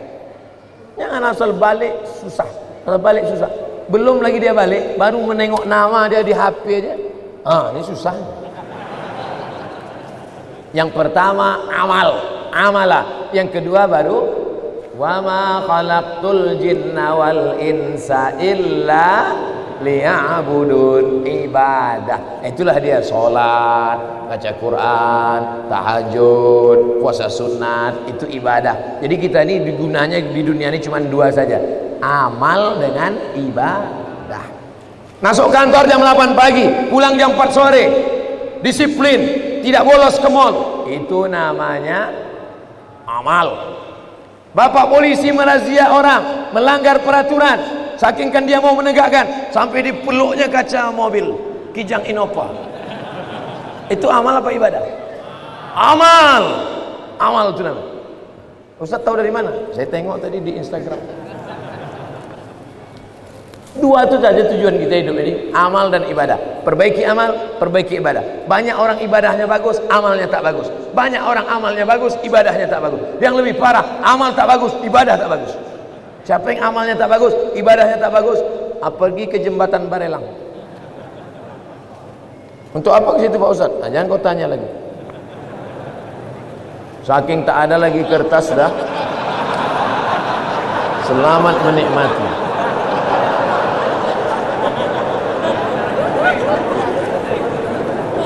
Apakah azab hanya ada untuk orang yang sudah meninggal saja?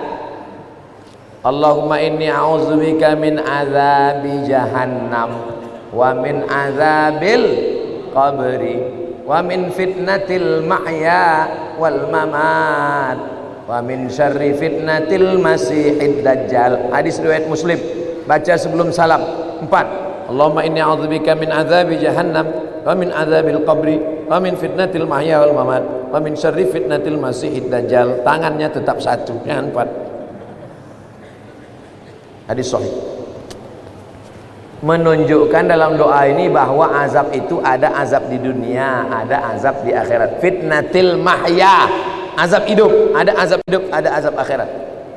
2. Apa perbezaan cobaan dan azab? Salat rajin, puasa rajin, tak pernah mencuri, tak pernah maksiat, tiba-tiba sakit, itu ujian, karena Allah ingin mengangkat derajatnya. Minum khamar, mabuk, tiba-tiba sakit, azab dari Allah. Tapi azabnya itu pun juga Allah ingin menghapuskan silap salahnya. Makanya kalau ada orang sakit, ada 3 kemungkinan. Pertama, azab karena balasan atas dosa-dosanya, tapi di balik azab itu juga ada rahmat supaya dosanya hilang. 2, Allah ingin mengangkat derajatnya karena dia sabar menerima ujian. 3, Allah sudah menempatkan dia di surga tertinggi tapi amalnya kurang, maka kata Allah kepada malaikat, kasih dia ujian supaya kalau dia cukup maka dia ditempatkan. Mudah-mudahan kita semuanya sudah ditempatkan di surga Jannatul Firdaus. Tinggal lagi menambah amal-amal kita. Ini udah kemarin nama dia di mana nih? Ini di Firdaus ya Allah. Amal dia gimana? Amal dia kurang-kurang sedikit. Buat dia agak demam-demam puyuh 3 hari. Kalau dia sabar masuk. Kalau nanti Bapak Ibu jamaah Tanjung Pinang masuk ke dalam surga, amin. Pas sampai ke dalam surga, tengok kanan kiri tak ada saya. Mana Ustaz Somad? Cari saya di ruang VVIP. Pede kan Ustaz. Orang Islam mesti pede. Yang ngajarkan dia pede Nabi, man qala la ilaha illallah Muhammadur Rasulullah dakhalal jannah. Siapa yang mengucapkan la ilaha illallah Muhammadur Rasulullah dakhalal jannah, masuk surga. Ini banyak orang, kau gimana masuk surga? Entahlah Pak Ustaz, enggak pasti lah. Apa tak pasti? Kau masuk surga, pasti masuk surga. Cuman masalahnya masuknya kapan? Nah itulah. Nah, ada yang antriannya panjang, pakai transit delay pula lagi. Nauzubillah.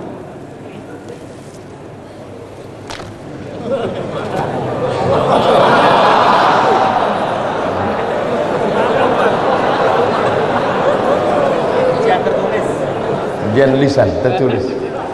Pertama-tama, kok pakai pertama-tama? Izinkan saya mengirimkan Al-Fatihah untuk Ibunda Ustadz Abdul Somad Hajjah Rohana binti Nuruddin. Al-Fatihah. A'udzubillahi minasyaitonirrajim. Bismillahirrahmanirrahim. Alhamdulillahirabbil alamin. Arrahmanirrahim. Maliki yaumiddin. Iyyaka na'budu wa iyyaka nasta'in. Ihdinas siratal mustaqim. Siratal ladzina an'amta 'alaihim ghairil maghdubi 'alaihim waladdallin. Amin. Semoga Allah mengampunkan segala salah dan dosanya. Amin ya Allah. Ketika saya sholat berjamaah, saya berada di saf kedua. Ada makmum di depan saya, sholatnya batal. Terus saya maju ngisi saf yang kosong. Apakah yang saya lakukan itu benar? Atau sebaiknya makmum yang di sebelah orang yang batal itu yang menggeser? Ada dua cara. Mohon maaf saya belakangi tuan-tuan.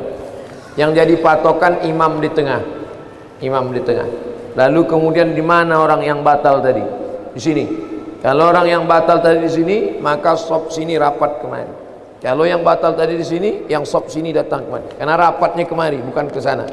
Kalau tuan yang di belakang nengok dia tak bergerak, entah saking khusyuk atau dia takut, maka yang belakang ni maju ke depan. Nampak dia? Tengok beberapa detik tak bergerak, maju ke depan. Nah, nanti baru yang belakang pula maju ke depan. Tak boleh ada sop kosong. Dua cara, samping ni ke tengah atau yang belakang tu ke depan. Bagaimana posisi derajat kedudukan mertua dan orang tua kandung di sisi Allah? Kalau engkau berbakti sama ayahmu, sama emakmu, biasa. Karena dia yang mengandung 9 bulan 10 hari, menyusukan 2 tahun. Tapi kalau kau berbakti pada mertuamu, luar biasa. Kenapa? Karena dia memberikan anak gadisnya yang dilahirkannya dengan derai air mata, bersimbah darah, tiba-tiba dikasihnya anaknya kepada engkau hanya dengan mahar sebentuk cincin emas 1 gram, itu pun imitasi. Mau dia mengasihi anak gadisnya, ikhlas dia memberikannya. Ambillah nak. Tiba-tiba setelah anak gadisnya kau ambil seminggu sebulan, balik anak itu dalam keadaan mata biru, KDRT. Di mana otakmu kau letakkan?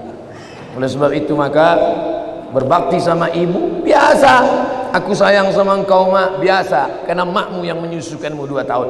Tapi kalau kau berbakti sama dia, luar biasa. Karena dia memberikan anak gadisnya kepada. Hai ibu-ibu, kasih anak gadis kalian sama yang soleh-soleh di Masjid Tanjung Pinang. Tak ada yang mengaminkan, tak dapat lah kalian. Yang mengaminkan yang udah nikah pula, dapat 2 nikah. Tolong diberitahu amalan sunat sebelum tidur malam Pak Ustadz. Wudhu. Sebelum tidur malam berwudhu. Paling bagus lagi sholat witir. Tapi katanya witir tengah malam. Ada 2 sahabat Nabi yang witirnya sebelum tidur. Pertama Abu Hurairah, yang kedua Abu Bakar Siddiq. Ya Aba Bakrin mata tutiru, hai Abu Bakar, kamu witirnya kapan? Ba'dal atama, habis isya sholat witir. Maka siapa yang witirnya sebelum tidur, Nanti malam tahajud saja tak usah tidur lagi. Tak usah tidur lagi, tak usah witir lagi. Maka dia dalam keadaan tidurnya suci. Baca kul huwallah, kul ambil falak, kul rabbin nas, ayat kursi, al-fatihah, subhanallah 33, alhamdulillah 33, Allahu akbar 33. Miring ke kanan, hadap ke kiblat, bismika Allahumma ahya wa amut. Sunnah. Orang sekarang tidur megang remote. Pertama dia nonton TV, lama-lama TV itu nontonnya. Cemana mau dapat rahmat barokah? Mati su'ul khotimah. Yang ditonton film hantu.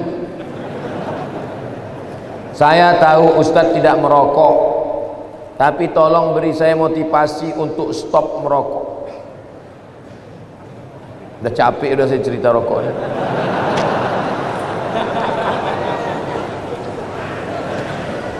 Hai yang merokok berhentilah.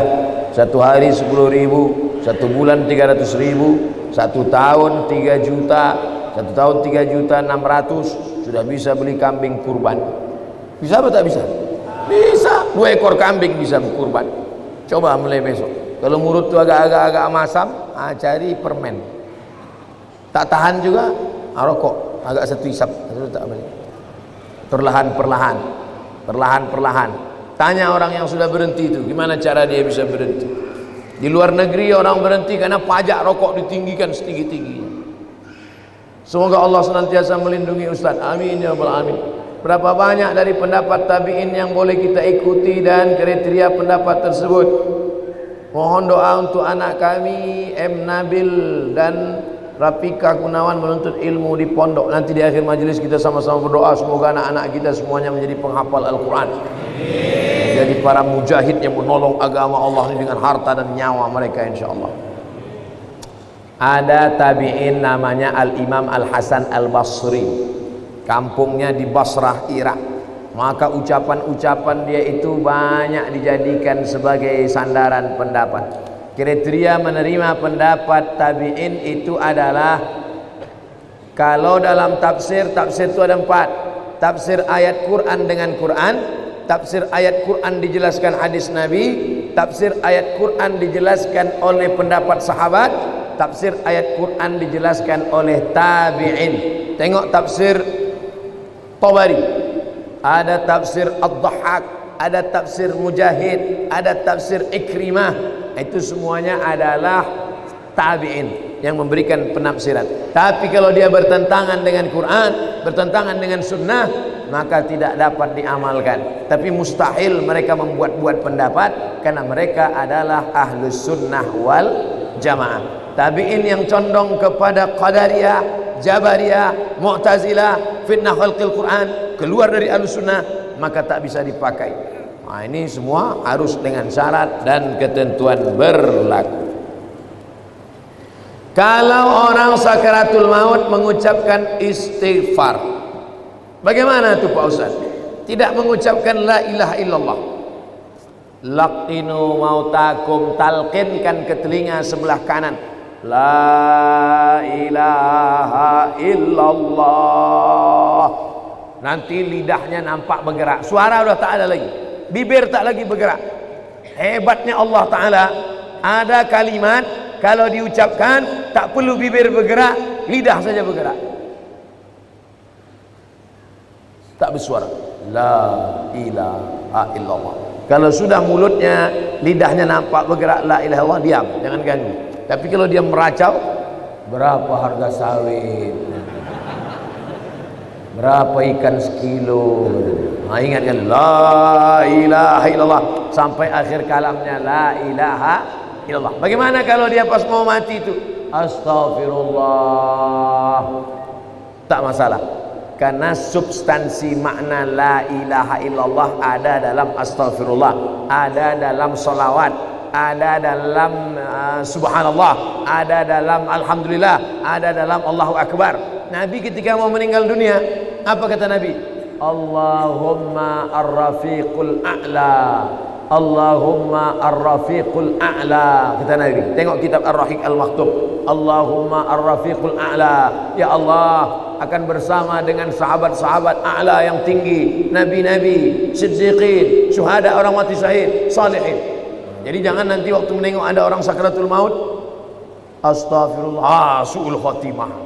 Nah, karena substansi maknanya tetap ada.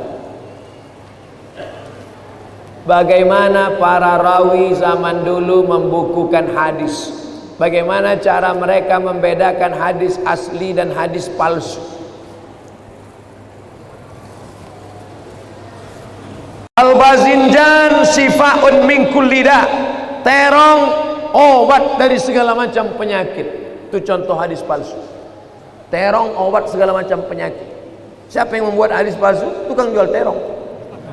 Biar supaya laku dibuatnya hadis palsu. Syarat hadis sahih ada 5. Yang pertama, sanadnya bersambung. Sanad itu apa? Kau dapat hadis dari siapa? Imam Bukhari. Imam Bukhari dapat dari siapa? Abdullah bin Maslamah. Abdullah bin Maslamah dari siapa? Malik bin Anas. Malik bin Anas dari siapa? Abu Zinad. Abu Zinad dari siapa? Al-A'raj. A'raj dari siapa? Abu Hurairah. Abu Hurairah dari siapa? Dari Nabi Muhammad SAW. Sanadnya mesti nyambung. Kalau putus, lain. 2. Periwayatnya mesti adil. Adil. Apa arti adil? Menjauhi dosa besar, menghindari dosa kecil.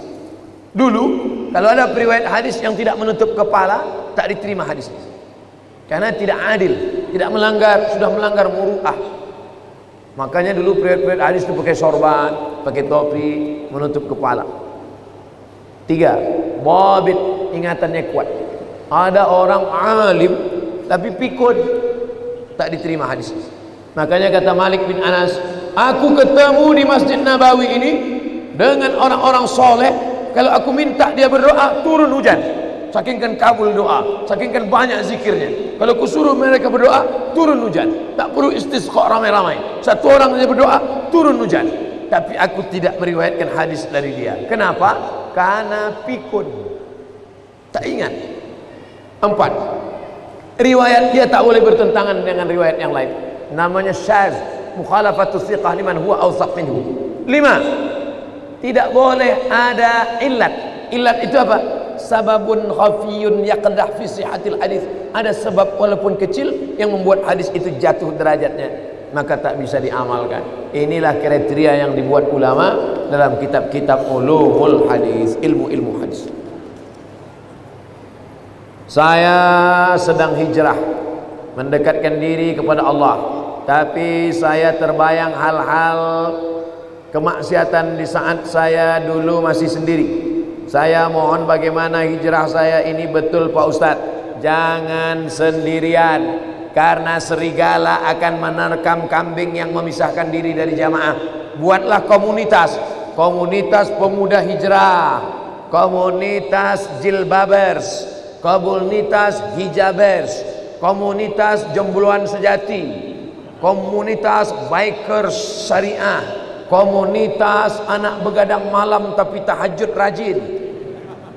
Buat komunitas. Setelah buat komunitas, angkat ketua, ada kartu anggota, membuat suatu kegiatan istiqomah, sholat berjamaah, qiyamul lail, undang pengajian, undang bapak-bapak dari dokter-dokter, ibu dokter untuk dialog tentang narkoba, undang bapak-bapak dari kepolisian tentang tertib lalu lintas, undang bapak-bapak dari TNI bicara tentang ketahanan kesatuan negara Republik Indonesia. Nah gitu. Karena komunitas ini tidak selamanya ceramah-ceramah. Mereka maunya dialog. Anak-anak muda ini tak mau lebih lama diceramahi. Mereka maunya dialog. Suatu masa saya di panggilan kerja suatu PT di dekat kota saya. Namun di saat saya diterima di tempat kerja itu, dilarang berjenggot dan berkumis. Saya sudah bilang saya tidak bisa mencukur jenggot saya. Mak nyindir saya. Tapi perusahaan itu masih keras agar saya mencukur jenggot saya. Apa tanggapan Pak Ustadz? Jenggot hukumnya sunat, maka mencukur jenggot hukumnya makruh menurut sebagian mazhab Syafi'i. Kalau ada ustadz yang berpendapat berjenggot itu wajib, maka mencukur jenggot berarti haram. Cukur jenggot haram, berarti dia milih pendapat yang berjenggot wajib. Saya memilih pendapat berjenggot sunnah, maka mencukur jenggot tak sampai haram, hanya makruh saja. Jangan berkelahi masalah jenggot. Nanti yang tak berjenggot ngejek, oh kau sudah berjenggot ni ku tengok macam kambing. Kau tengok berjenggot, aku kambing, kau tak berjenggot anjing. Berkelahi antara berjenggot tak berjenggot. Yang ketawa siapa? Yang tak sembahyang. Nah, ini hukum pokok pangkal. Kita mau kerja, lalu kemudian di situ suruhnya cukur jenggot. Ada tempat kerja lain boleh berjenggot, tapi gajinya agak rendah sedikit. Ikut yang rendah gaji ini, karena di sini kita bisa melaksanakan sunnah. Tapi kalau tak ada tempat lain, cuma ini cukurlah, tak apa-apa. Sambil mencukur tu istighfar, astagfirullahaladzim, astagfirullah, astagfirullah. Bagaimana status perkawinan seorang mu'allaf, istrinya tak Islam? Istrinya tak Islam tapi Yahudi Nasrani, boleh, karena boleh menikah istri Yahudi Nasrani menurut mazhab Hanafi, Maliki, Hambali. Syafi'i tak boleh. Pilih salah satu dari 4 mazhab karena dalam keadaan darurat. Dia mu'alaf, istrinya Nasrani atau Yahudi, boleh. Salah satu dari mazhab Hanafi, Maliki, Hambali. Syafi'i tak boleh. Mana dalilnya? Al-yawma uhilla lakumut thayyibat. Hari ini ku halalkan yang baik-baik. Wa ta'amul ladzina utul kitaba halal lakum wa ta'amukum halal lahum. Sembelihan Yahudi Nasrani boleh kamu makan, sembelihan kamu boleh mereka makan. Wal muhsanat, perempuan mereka boleh kamu nikahi menurut mazhab Hanafi, Maliki, Hambali. Tapi kalau istrinya Konghucu, Hindu, Buddha, tak boleh. Maka dia harus pisah, otomatis pisah. Kalau tetap juga dia serumah, dia dihukum berzina. Nah, maka mesti jelas tadi pertanyaannya, istrinya itu Nasrani apa Yahudi. Saya ingin tanya, bagaimana cara seorang hamba agar imannya tetap istiqomah menjalankan kewajiban agama di saat imannya down. Al-imanu yazid, naik, wa yanqus, turun. Itu ada satu bab dalam Sahih Muslim. Nama babnya Al-imanu yazid wa yanqus. Iman naik turun. Macam teh sariwangi juga dia. Kapan dia naik? Yazidu bit ta'at. Di dalam masjid bersama orang baik, mendengarkan pengajian, naik. Di karaoke mendengarkan lagu metal sama kawan setengah setan, turun. Oleh sebab itu berusahalah tinggal di komunitas. Di lingkungan rumah gabungkan dengan komunitas wirid yasin. Di kantor gabungkan diri dengan komunitas pengajian. Di grup WA ikut grup WA yang mengingatkan, grup WA yang mengirimkan yang tak baik, keluar saja dari situ.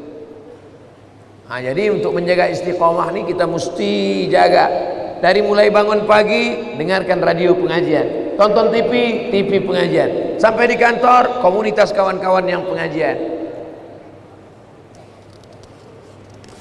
Kertas terakhir. Alhamdulillah dapat bertemu dengan ustadz pertama kali. Saya dah selalu kemari karena selalu ada halangan untuk ketemu. Pertanyaan, mana yang lebih didulukan? Diturunkan lutut apa tangan waktu sujud? Sujud. Allahu Akbar, lutut dulu, baru tapak tangan.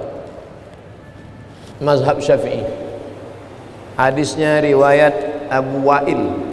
Sedangkan yang menyebutkan tangan dulu hadis Abu Hurairah, tapi matannya maklub. Maklub artinya terbalik. Tangan dulu. Allahu Akbar, tangan dulu. Nah, baru lutut. Tapi dua-duanya boleh dilaksanakan. Tapi jumhur mayoritas ulama lutut dulu, baru tangan. Tapi kalau ada yang melaksanakan tangan dulu, saya pun tak salahkan. Asal jangan kening dulu.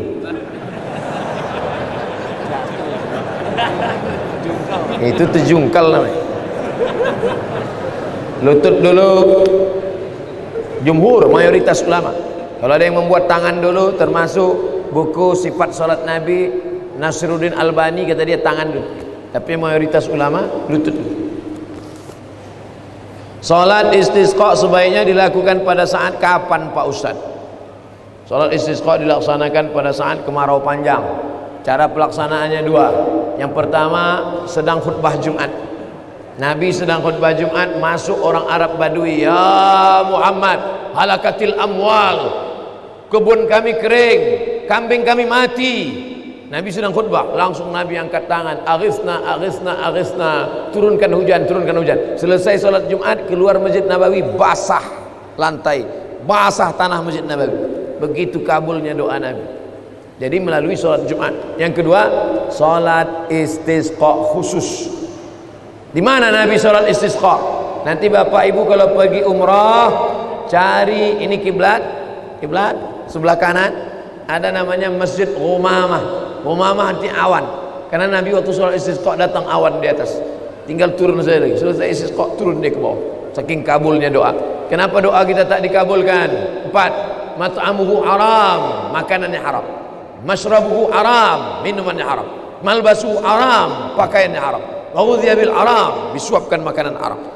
Salat istisqa mohon kepada Allah ketika panas berkepanjangan dan tidak turun hujan. Mudah-mudahan Allah Ta'ala menurunkan hujan kepada kita sehingga menghilangkan segala malapetaka, bencana dan musibah.